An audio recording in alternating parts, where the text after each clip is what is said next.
ঘূর্ণিঝড়ের নাম রেমাল, কিন্তু কে বা কিভাবে নির্ধারণ করে এই রকম ঘূর্ণিঝড়ের নাম? ঘূর্ণিঝড়ের নামকরণের জন্য রয়েছে একটি আলাদা সিস্টেম।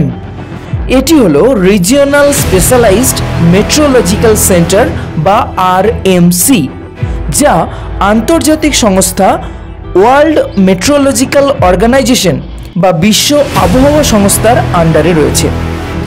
আরব সাগর, বঙ্গোপসাগর, ভারত মহাসাগরের উপরে যে সমস্ত ঘূর্ণিঝড়গুলো নামকরণ করা হয়, সেই নামকরণ করে এই সমস্ত মহাসাগরের তীরবর্তী বা উপকূল সংলগ্ন দেশগুলি।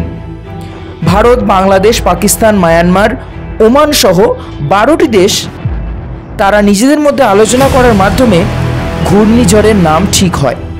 রেমালের আগে যে ঘূর্ণিঝড়গুলি পশ্চিমবঙ্গের কান ঘেঁষে গেছে সেগুলি হলো আয়লা, আমফান, ফণী, ইয়াস, যাদের নামকরণ করেছিল বাংলাদেশ, মায়ানমার ও পাকিস্তানের মতো দেশ।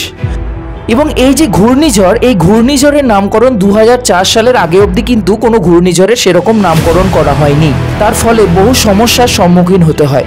পরবর্তীকালে 2004 সাল থেকে কিন্তু এই নামকরণ করা শুরু হয়। রেমাল ঘূর্ণিঝড়ের নামকরণ করেছে ওমান দেশ, যা বঙ্গোপসাগরের উপরে তৈরি হয়েছিল।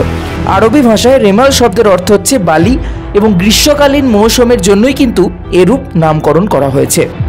এবং এই যে ঘূর্ণিঝড়ের নাম, সেই ঘূর্ণিঝড়ের নামকরণের ক্ষেত্রে বেশ কিছু নিয়ম মানতে হয়। যেমন সেই নাম যেন কোনো রাজনৈতিক ব্যক্তিত্ব বা কোনো পলিটিক্যাল পার্টিজ বা ধর্মীয় বিশ্বাসকে যেন আঘাত না করে, এবং ঘূর্ণিঝড়ের নাম এমন হতে হবে যেন সেই ঘূর্ণিঝড়ের নামে কোনো অঞ্চলের কোনো মানুষের মনে, কোনো মানুষের অনুভূতিতে যেন আঘাত না করে।